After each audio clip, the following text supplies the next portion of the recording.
Que você conhece a Páscoa cristã, que ela representa a ressurreição de Cristo Jesus. Só que a Páscoa, ela se dá a origem em um outro episódio, em uma outra circunstância.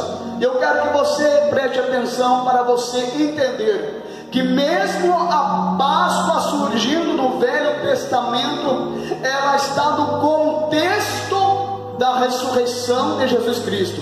Mas você só vai entender esse contexto, essa história, o quão grande é esse dia, se você aqui prestar atenção. Não porque eu estou pregoando a palavra, mas porque essa casa é a casa do nosso Deus, a qual você veio aqui para prestar um culto agradável a Ele. E o teu culto é diferente do meu. Eu sou o instrumento na mão de Deus, aonde Ele vai melodiando, Ele vai me tocando, e eu vou aqui sendo, de mim vai saindo o som que Ele quer, de mim vai saindo as palavras que Ele quer que seja aqui proferida. Mas o seu culto é diferente. O seu culto é estar diante dEle, reconhecendo que aqui Ele habita e cultuando a Ele com glória a Deus e aleluia, fazendo com que o nosso Deus aqui se sinta à vontade. O nosso Deus não se sente à vontade em meio de lugares aonde a pessoa não vê a hora de voltar para casa, aonde pessoas não vê a hora de pegar o finalzinho do Silvio Santo. Mas o nosso Deus se sente à vontade aonde tem homens e mulheres glorificando e adorando o santo nome dele. Então, se você ainda não entendeu, basta abrir a boca e glorificar a Ele, irmão. Adore a Ele, igreja. Oh, glória a Deus, aleluia. Adore o nosso Deus, poderoso é Ele. Veja bem, a Páscoa, ela surge por causa de um grande ato de Deus. O nosso Deus toma um homem chamado Moisés para providenciar um milagre extremo, um milagre esplêndido. Veja bem, você conhece, quem conhece ou já ouviu falar aqui das 10 pragas do Egito? Todos? Amém. Agora, depois da 9ª praga, vai vir a 10ª. A 10ª é para tirar o povo de uma vez só da terra do Egito. Essa última praga, vou tornar a repetir, é para tirar os filhos de Israel das mãos dos egípcios. Então Deus, Ele orquestra uma praga aonde todos iriam ficar apavorados e tristonhos. Deus, Ele diz para Moisés o seguinte: ei Moisés, preste atenção, porque senão depois você não vai entender quando eu chegar ao nosso Senhor Jesus Cristo.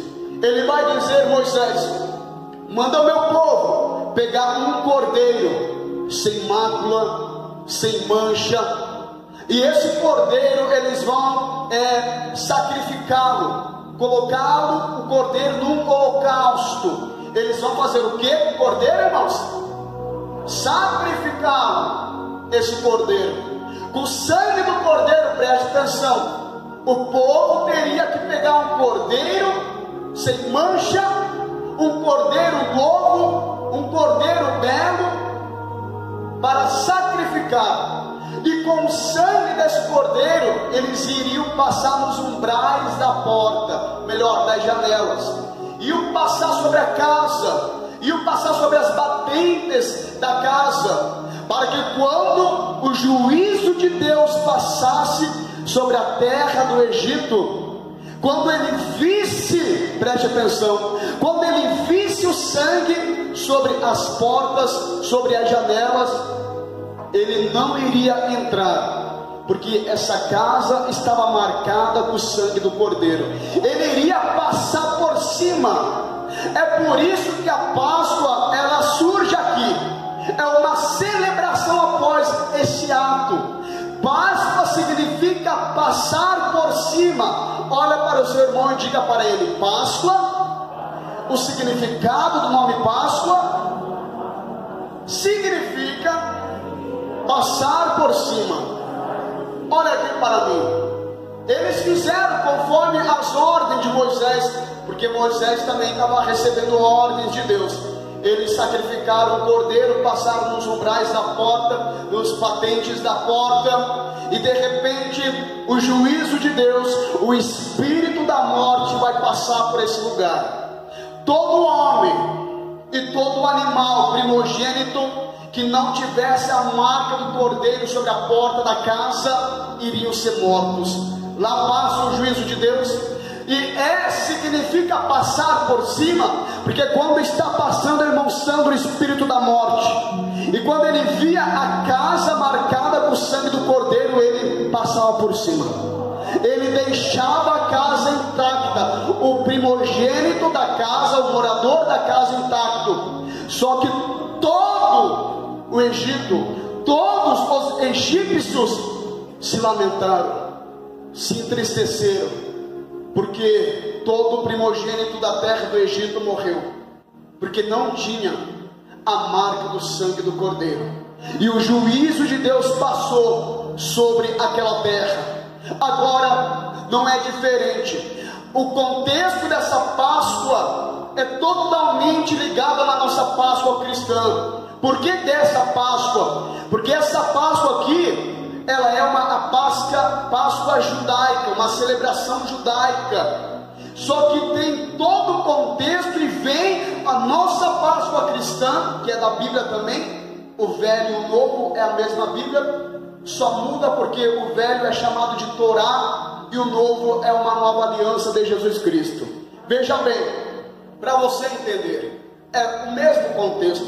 Passou o juízo de Deus sobre a terra do Egito, e um dia um menino chamado Joel, ele vai profetizar dizendo: lamentai-vos, ó Siões, tocai a buzina, Siões, cidade de Siões, porque chegará o dia da ira do Senhor.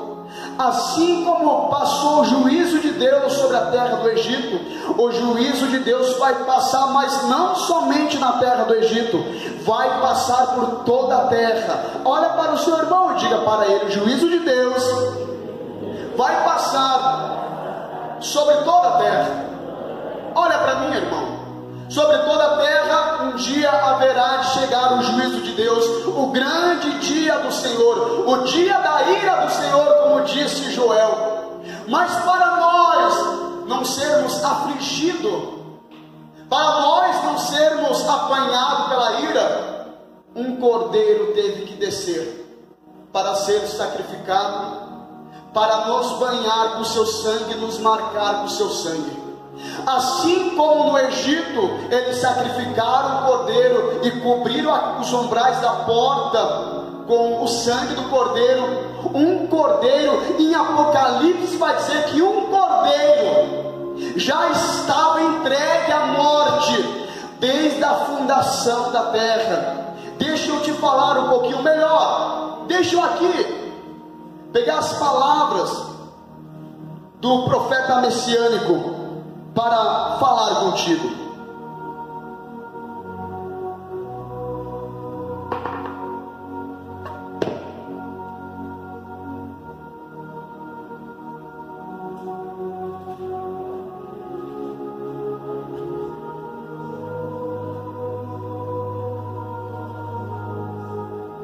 Eu poderia ditar, mas eu prefiro ler. Preste atenção. Qual é o cordeiro? Deixa aqui o profeta messiânico te falar. Profeta messiânico é o profeta Isaías, quem deu crédito à nossa pregação e a quem se manifestou o braço do Senhor, porque foi subindo como renovo perante ele, e como a raiz de uma terra seca não tinha parecer nem formosura, e não olhando nós para ele, nenhuma beleza víamos para que o desejássemos. Era desprezado e o mais indigno entre os homens, homem de dores e de experimentado nos trabalhos, e como um de quem os homens escondiam o rosto, era desprezado, e não fizemos dele caso algum. E verdadeiramente ele tomou sobre si as nossas enfermidades, e as nossas dores levou sobre si, e nós o reputamos por aflito e ferido de Deus e oprimido. Mas ele foi ferido pelas nossas transgressões e moído pelas nossas iniquidades. O castigo que nos traz a paz estava sobre ele, e pelas suas pisaduras fomos sarados. Todos nós andamos desgarrados como ovelhas, cada um se desviava pelo seu caminho, mas o Senhor fez cair sobre ele a iniquidade de nós todos. Ele foi oprimido, mas não abriu a sua boca. Como um cordeiro foi levado ao matadouro, e como a ovelha muda perante os seus tosqueadores, ele não abriu a sua boca. Deixa eu aqui falar quem foi esse cordeiro que morreu por nós. Jesus de Nazaré, um Deus que estava no terceiro céu, assentado num trono de sublime glória. Ele olha para a terra e sabe que um dia a terra iria ser banhada pela ira do Senhor. Então ele resolve descer para ser o próprio cordeiro a ser sacrificado por nós. E com as palavras excelentes do profeta messiânico, ele vai dizer que esse cordeiro levou sobre si todas as nossas dores. O castigo que nos traz a paz estava sobre ele. Pelas suas pisaduras, hoje eu e você somos sarados, porque esse cordeiro morreu por nós, para nos comprar com o seu sangue, para nos selar com o seu sangue, para que o juízo de Deus não viesse cair sobre nós, se nós andássemos segundo o seu querer, segundo a sua vontade, segundo a sua verdade. Então, meu amado irmão, aqui eu digo, a Páscoa para muitos é o ovinho de chocolate trazido pelo coelhinho, mas para nós não. A Páscoa representa um cordeiro que foi morto numa cruz. Esse cordeiro tem nome e sobrenome, Jesus de Nazaré, aquele que está aqui a pairar sobre esse lugar. Veja só, irmão, veja só, a Bíblia vai dizer que o cordeiro morto na terra do Egito, para ser livrado do juízo de Deus, depois que ele foi morto, ele foi assado, e ele deveria ser comido, esse cordeiro, e acompanhado esse cordeiro deveria ter pão asmos e fermentos amargos, ervas amargas. Assim foi o nosso Jesus Cristo. O que acompanhou o nosso Senhor Jesus Cristo? A Bíblia diz que ele foi sepultado como pão sem fermento. Fermento significa pecado. Olha para o seu irmão e diga: irmão, o fermento significa pecado. Olha para mim. E o nosso Senhor Jesus Cristo, ele foi crucificado, morto, sem pecado nenhum. Sem pecado nenhum. Como o pão asmo é um pão sem fermento, o nosso Jesus Cristo, ele foi morto como um pão sem fermento, um homem sem pecado. Amém? A Bíblia vai dizer, irmãos, pode aplaudir ao nosso Senhor Jesus Cristo. A Bíblia vai dizer que o cordeiro deveria ser acompanhado com ervas amargas, e essas ervas amargas representam a aflição, o sofrimento, a tristeza profunda. E não foi isso que passou nosso Senhor Jesus Cristo, tal aflição? Deixa eu aqui te relembrar. Ele estava lá em Getsêmani, no jardim de Getsêmani, e ele então resolve chamar os seus melhores amigos, Pedro, Tiago e João, e diz para Pedro, Tiago e João: a minha alma está aflita até a morte, orai comigo. Ele estava profundamente amargurado, entristecido, ele estava sofrendo. E lembra por que ele sofreu?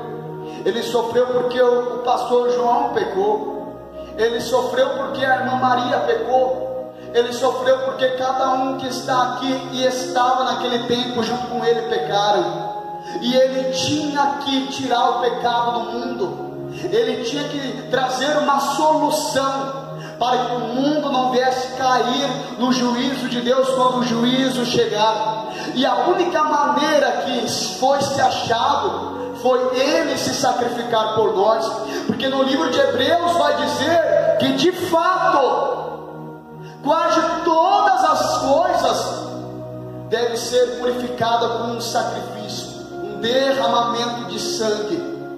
E Ele se sacrificou e derramou o seu sangue por nós, e estava lá no Getsemane sofrendo por nos amar, ao ponto de falar: se possível, afasta de mim esse cálice, mas que todavia não seja a minha vontade feita, mas a tua vontade. Ele queria fugir. Quem não iria fugir de tal sofrimento, de tal angústia, de tal humilhação que ele passou? E tudo isso ele passou por quê?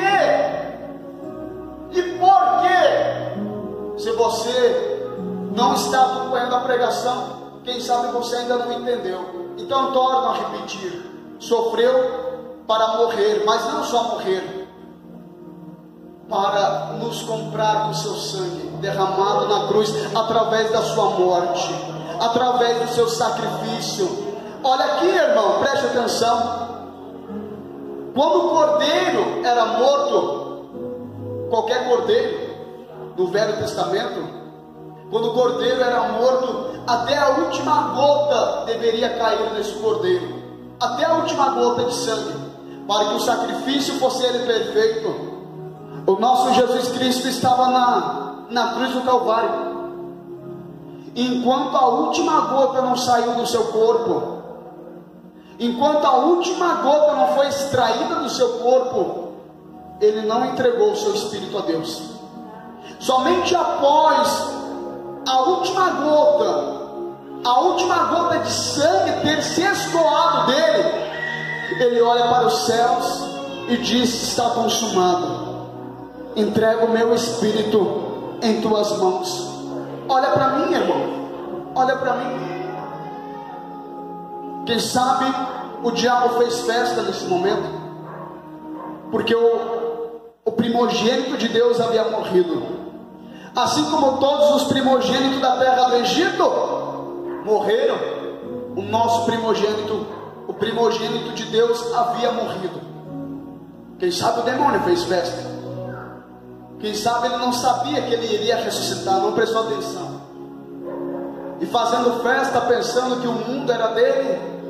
Cá para nós, o nosso Deus, como sempre, nos surpreende e manda o nosso Jesus Cristo se levantar, porque foi pela ordem do Deus Pai que o Deus Filho se levanta do túmulo, se levanta marchando, morre como cordeiro, que nem diz a pastora, mas ressuscita como leão.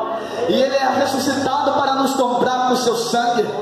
Passagem significa Páscoa, e ele nos trouxe essa passagem, uma passagem de ida para os céus, seguindo as suas pegadas, seguindo o seu caminho, seguindo aquilo que aquele demonstrou. Páscoa, meu amado irmão, significa morte e ressurreição para nós cristãos. A morte de Jesus Cristo e a ressurreição de Jesus Cristo. Veja bem, deixa aqui eu te esclarecer algo. Se coloca de pé. Deixa aqui eu te esclarecer algo. Havia nos céus um livro nas mãos do Deus Todo-Poderoso. Tenta imaginar como é ele. João, ele até deixou aqui uma descrição. Quando ele subiu aos céus, ele disse: eis que eu vi no trono aquele que era semelhante a pedras áspis ardônita. Imagine quão belo era ele, o nosso Deus sentado no trono, e sobre as suas mãos direitas um livro selado com 7 selos. Quantos selos, igreja? 7 selos. E esse livro não podia ser aberto de jeito maneira, não podia ser aberto. João lá nos céus, ele vai dizer que, olhando para o livro e ouvindo que ninguém poderia nem olhar para o livro e nem abrir o livro, ele chorava. Veja, mas como assim? Eu acho que foi por isso que o nosso Deus, ele trouxe uma lei dizendo que quando nós subir aos céus, ninguém mais vai chorar, porque lá no céu não é motivo de tristeza. Foi logo após isso. João estava chorando lá em cima dos céus, olhando para o livro a qual ninguém podia abrir.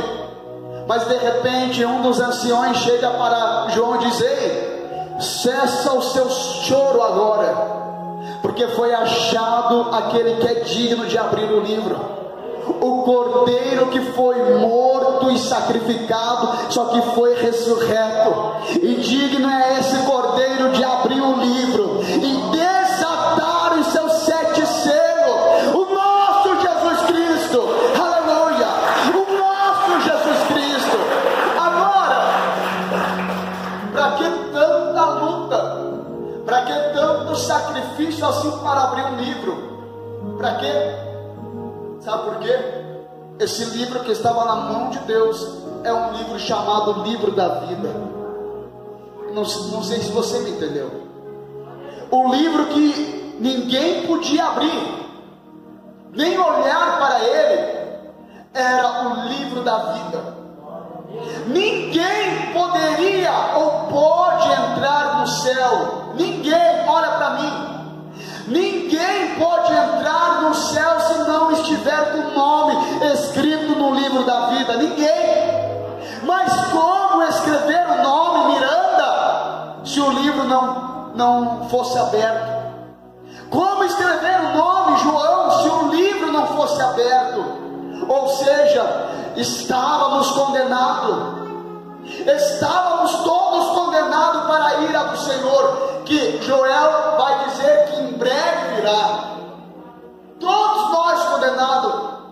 Mas Jesus Cristo disse: não, deixa que eu vou lá, eu me sacrifico, e com meu sangue eu ganho o direito de abrir o livro, para escrever nesse livro Sandro, Miranda, João, Tati, Gustavo, escrever Maurício, escrever no livro da vida. Aleluia, aleluia. Eu não sei se você está entendendo, eu não sei. Olha aqui para mim. O nosso Senhor Jesus Cristo não morreu numa cruz para fazer fama, e tampouco morreu para ser contado como histórias em boca em boca anos depois. Ele morreu para algo acontecer, e esse algo é nos dar o direito de entrar nos céus, uma passagem para os céus, ou uma passagem que, conforme vai nos ensinar no Velho Testamento, que significa ser poupado da ira de Deus. Porque veja só, eu já estou encerrando. Com o sangue dele, hoje é selado com o sangue dele, é marcado com o sangue dele. Quando chegar o dia da ira do Senhor, o juízo de Deus, os céus não vão ser atingidos. Por quê? Porque você tem a marca do Cordeiro sobre a sua vida. Olha aqui para mim, irmão. Sabe o que Deus revelou para mim? Ao contrário daquilo que se passou, já encerro aqui. Ao contrário daquilo que se passou na terra do Egito, um espírito passou pela terra do Egito para tragar os primogênitos. Ao contrário que aconteceu lá, vai acontecer aqui essa noite. Como assim? Deixa que eu já te explico. Um espírito aqui também está pairando sobre esse lugar. Olha o que Deus revelou para mim nessa tarde. Um espírito aqui também está pairando. Ao contrário, porque não é o espírito da morte, mas é a pessoa do Espírito Santo de Deus. Ao contrário, por quê? Ao contrário, veja o que Deus está falando. Ao contrário, porque o espírito da morte, ele não entrou na casa que tinha a marca do sangue. Esse espírito é contrário. Esse espírito, que é a pessoa do Espírito Santo, ele só entra naquele que tem a marca do sangue do Cordeiro. Esse Espírito Santo de Deus só vai entrar se você aqui for banhado pelo sangue do Cordeiro. Ele só vai entrar na sua vida se você acreditar no poder do sangue do Cordeiro, do sangue de Jesus Cristo, que foi ele morto e ressuscitado por nós. Sabe o que é, irmãos? Deixa eu falar. Sabe o que é? Tem muitas pessoas que vêm na igreja, têm um tempo com Deus, mas não tem o Espírito Santo de Deus dentro de si. Por quê? Porque ainda não se banhou com o sangue do Cordeiro. A Bíblia diz que é necessário você se banhar. Em Apocalipse vai dizer que aquele que lava a sua vestidura no sangue do Cordeiro ganha o direito da árvore da vida e de adentrar na cidade pelos portões. Se você não ser banhado pelo sangue do Cordeiro, o Espírito Santo não vai entrar em você. E se o Espírito Santo não entrar em você, você no dia do juízo de Deus não poderá subir. Por quê? Porque só sobe aquele que é selado pelo Espírito Santo. Porque a Bíblia vai dizer que nós somos selados pelo Espírito Santo para o dia da redenção, para o dia da salvação. E se você está esperando a sua salvação, assim como eu, se banha no sangue do Cordeiro nessa noite, meu amado irmão. Deixa Ele te lavar, deixa Ele te purificar, deixa Ele te remir. Feche teus olhos nesse momento. Deixa que o sangue do Cordeiro imaculado venha lavar as tuas vestiduras, venha transformar a sua vida, para que o Espírito Santo venha entrar dentro de você. Feche teus olhos, meu amado irmão. Ó Deus poderoso, agora aqui, Senhor, entendemos o significado real da Páscoa, e nesse momento nós queremos, ó Pai, ser banhado pelo seu sangue. E o ser banhado pelo seu sangue, é nós se humilharmos diante do Senhor. Só se banha no sangue do Cordeiro se ir embaixo do sangue. E para nós embaixo do sangue, nós temos que se ajoelhar, reconhecer que só Tu é Deus sobre a nossa vida. Então, Senhor, agora vai